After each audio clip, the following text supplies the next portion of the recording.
Hola, soy Claudia López. Bienvenidos a una nueva edición de la entrevista de la semana desde los estudios de UANTOF TV. Hoy nos acompaña la doctora Consuelo Pino Castillo. Ella es académica de la Unidad de Pediatría de nuestra universidad y vamos a estar conversando sobre un tema muy interesante. Gracias por acompañarnos hoy. No, gracias a ustedes por invitarme. El tema que nos convoca hoy es el virus del papiloma humano. Sí. Y comencemos de inmediato explicando de qué se trata este virus y más antecedentes sobre cómo se contagia. Ya, primariamente el virus del papiloma humano infecta tanto a mujeres como a hombres, ¿ya? Existen muchos tipos de virus, alrededor de 200 tipos diferentes de clase de virus papiloma humano. De esos, entre 30 a 40 son los que infectan la región anogenital y principalmente la patología se provoca en esa zona principalmente, ¿ya? Y a su vez, estos se pueden clasificar en alto grado o bajo grado. Y esa clasificación está dada principalmente por la capacidad del virus para generar cáncer en dichas zonas, ¿ya? Y esos son los de alto grado. Y los de bajo grado son aquellos que no generan cáncer, pero se asocian a alteraciones tipo condilomatosas, que son como verrugas en la zona genital más que nada. Eso es el virus como a grandes rasgos, ¿ya? ¿Cómo se infecta? La principal infección es por dos tipos. Una de ellas, la primaria, es principalmente contacto con relaciones sexuales. Esa es la primera causa, ¿ya? Una vez que uno adquiere el virus, el cuerpo es capaz de eliminarlo entre un 80 a un 90%. A su vez, queda un 10 o un 20% que el cuerpo no es capaz de eliminar el sistema inmune y queda un virus que se llama latente.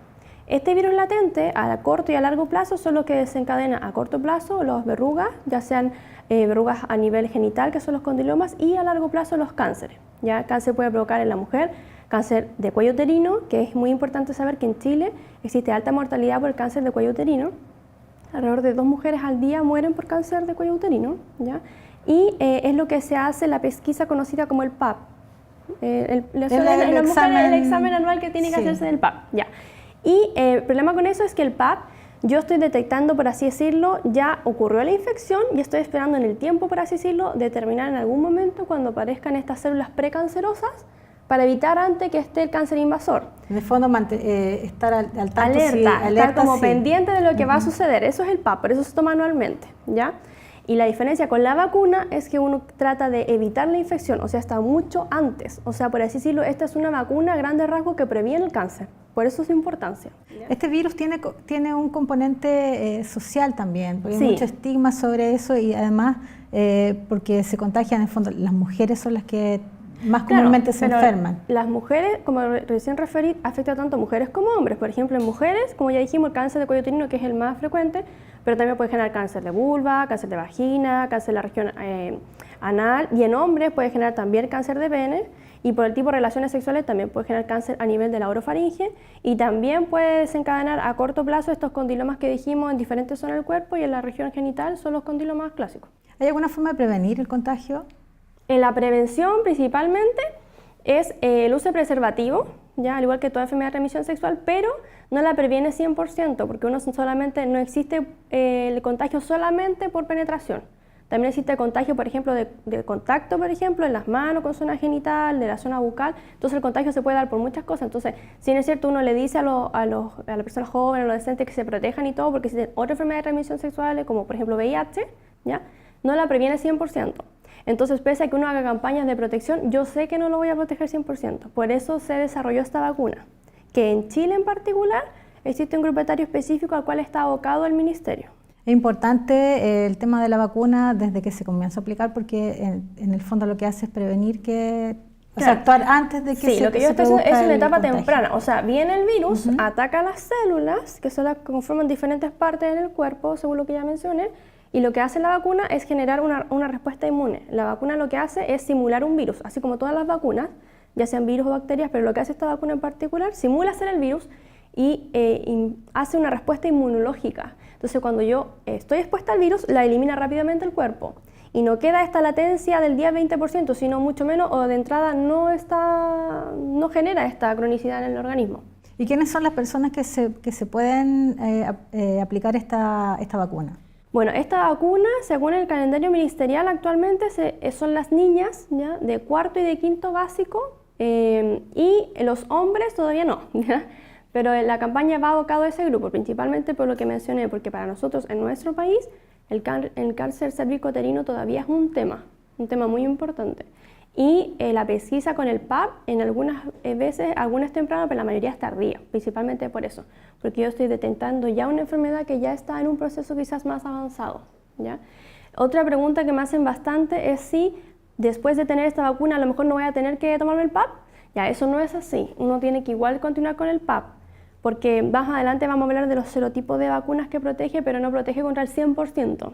Entonces, si bien es cierto, es un alto porcentaje de protección, existe todavía unos serotipos que no están cubiertos por la vacuna. Entonces, de todas maneras, yo tengo que seguir con la pesquisa secundaria que es el PAP, pero la cantidad de personas que van a desarrollar la patología va a ser mucha menor. Por lo tanto, también mucha menos mortalidad para el país. ¿Hay alguna forma de saber si alguien es portador del virus? Así sin como, desarrollar ningún no, tipo de enfermedad. No es como que yo pueda hacer una pesquisa universal como otras enfermedades que uno puede hacer una pesquisa. Uno puede hacer como proceso a nivel específico laboratorio, se puede hacer, pero no lo puedo hacer a nivel global de toda la población para saber quién está infectado y quién no está infectado. Entonces, como en el fondo no es posible saber si tu pareja... No es como el VIH, proteger. por ejemplo. Claro. ¿Ya?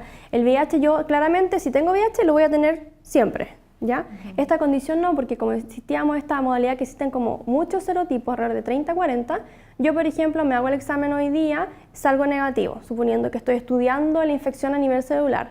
Lo hago después en un tiempo más y la contagiosidad es muy alta, entonces por ejemplo cuando empieza la actividad sexual, a los 2 años ya de actividad sexual, el 40% de las mujeres están contagiadas con virus papiloma y el 60% de los hombres. Y en algún momento de su vida, entre los 50 y 80% de la población va a tener virus papiloma. Entonces, aunque yo me haga un examen ahora, no quiere decir que mañana, pasado, cualquier día lo puedo adquirir. Y este es un mecanismo súper dinámico. Yo voy, me infecto, por así decirlo, mi sistema lo elimina. Ok, ese es uno, me faltan 40 más, 50 más virus. Y así cada vez yo estoy expuesta a cada uno de estos. Entonces es una cosa muy dinámica. Y los exámenes son más estáticos. Entonces, esa es la idea de la inmunidad. Bueno, doctora, vamos a hacer una pequeña pausa y ya volvemos con la entrevista de la semana.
Estamos de vuelta con la entrevista de la semana. Hoy conversamos sobre el virus del papiloma humano con la doctora Consuelo Pino Castillo, ella es académica de nuestra universidad. Doctora, que nos cuente un poco de qué trata la vacuna y si podemos derribar algunos mitos al respecto. Primero que hablemos de las dosis, cómo se aplica y a quiénes se aplica. Ya, las dosis en el programa actual ministerial son 2 dosis, ¿ya? O sea, una dosis con refuerzo en un año posterior. Entonces los esquemas de vacunación actuales es en 4º básico y 5º básico de las niñas, ¿ya?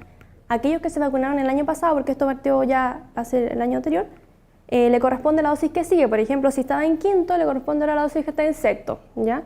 Pero el punto es que tienen que tener 2 dosis.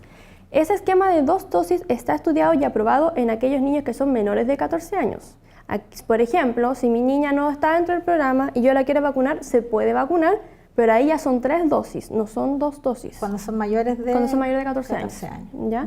La vacuna no tiene una edad tope, o sea, yo la puedo vacunar, o sea, yo puedo vacunarlo toda la vida o si nosotros queremos también nosotras, ¿ya? Pero el punto es que la efectividad va disminuyendo porque a medida que la persona o la mujer es más adulta, así como también el hombre, va adquiriendo más cantidad de serotipos. Entonces la idea de vacunar en 4º y 5º básico es poner la vacuna antes que se inicie la actividad sexual. Ese es el fin, ¿ya? No es que uno no se la pueda poner, pero quizás la efectividad para uno va a ser mucho menor que la efectividad para una niña pequeña. Porque hablábamos de que en el segmento anterior, de que al final de la vida es probable que eventualmente, decías tú, más de 40% de las personas. Sí, en algún momento entre 50-80% de las personas, que tiene que ver también con la cantidad de parejas que uno tiene, todas esas cosas, uno puede adquirir el virus a lo largo de su vida. Entonces, mientras más parejas tiene, más exposición a virus también hay, ¿ya? Entonces, y a lo largo de la vida se van adquiriendo. Entonces, por eso uno tiene que hacerlo más pequeñito para que esté menos expuesto y para que así yo le doy la vacuna y no haya expuesto, por así decirlo, a ningún virus y sea más efectiva la vacuna. Ese es el fin. ¿Por qué ha despertado tanta reticencia de parte de los padres de aplicar esta vacuna? Ya, la vacuna está diseñada con una tecnología nueva en vacunas, que es una tecnología recombinante. Lo que yo hago al poner la vacuna es que el virus, como muchos virus en general, tienen una superficie que lo que hace es protegerse contra el sistema inmune. Ellos, por así decirlo, evolucionan para prevenir que uno los erradique del cuerpo, ¿ya? Cuando uno inyecta la vacuna, se inyecta como fragmento de esa cápsula, pero esa cápsula está vacía, no hay virus adentro, ¿ya? Es solamente como una falsedad para que el sistema inmune diga, esto es un virus, ya, lo voy a atacar. Ese es el eje, ¿ya? A diferencia de otros virus que son vivos, ¿ya? Acá no hay virus propiamente tal, ¿ya? Y lo que provoca esta vacuna se coloca a nivel intramuscular. Principalmente los efectos adversos son principalmente en el sitio de punción, un poco de dolor, puede estar asociado a cefalea, puede estar asociado a dolores musculares, ¿ya? Y en algunas niñas asociado a síncope, que es como pérdida del conocimiento transitorio, pero esto también no se asocia claramente porque en el grupo etario específico incluso a veces el síncope se presenta antes de la vacuna, o sea, es como cuando alguien se asusta o tiene miedo respecto a algo, ¿ya? Han habido muchos casos, reportes en el mundo respecto a algunas reacciones adversas a la vacuna, ¿ya? Que tienen que ver con muchos dolores musculares, con peor estado general, ¿ya? Y existen otras alteraciones que han sido como asociaciones graves con la vacuna, pero ese es el punto, no se ha aclarado la asociación clara. Cuando yo tengo una respuesta adversa a la vacuna es porque yo claramente puedo asociar, puse la vacuna y se generó esto secundariamente. La vacuna del ministerio, muchas de ellas pueden tener eso y eso está estudiado y uno lo sabe, ¿ya? Pero en esta vacuna se ha puesto a nivel de todo el mundo. Hay que tener claro que esta vacuna en Chile se está poniendo ahora nueva, pero la vacuna lleva cerca de 10 años en todo el mundo, está aprobada en 132 países.